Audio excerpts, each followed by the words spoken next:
Viewers and subscribers, you're welcome back again on this platform where we tell you undiluted truth. I just want to do a quick one reacting to the video I saw where a tanker overturned on a bridge in Lagos, and look at what poverty is doing to Nigerians.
Good.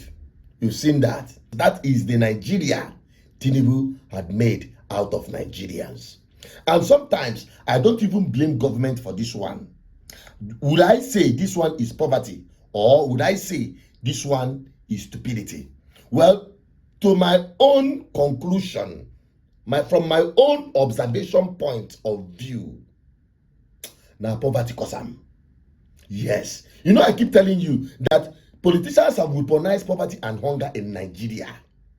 And so therefore, when you are poor and hungry, you cannot think properly. Because it takes a stupid, demented person to expose him or herself to this kind of danger that is awaiting. The content of this could be petroleum, but definitely it is highly inflammable substance that these tankers do carry. And people are scooping fuels. We've seen people gotten roasted beyond recognition in Nigeria time and over. But yet, anytime this accident happens, you see people come to scoop fuel. And at the end of the day, when it happens, we go begin the call devil where they in own. Well, I don't blame them too much, because when you are beaten by hunger, my brother, my sister, you no go think properly. Person where they hungry, no they think properly.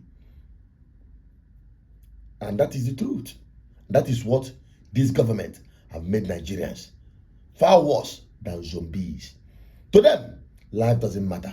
What are they living for when they don't even know the hope of tomorrow, whether they are just going to be buried anyhow? To Nigerians, their life doesn't matter. Even the life of cow is more important to Nigeria. Well, I rest my case. Let me have your opinion on this on the comment section. I'm signing out. My name is Asuchinete Peters, your advocate for good governance. Let me share this video to everyone, and subscribe if you have not, to continue getting update from this platform. Bye bye for now.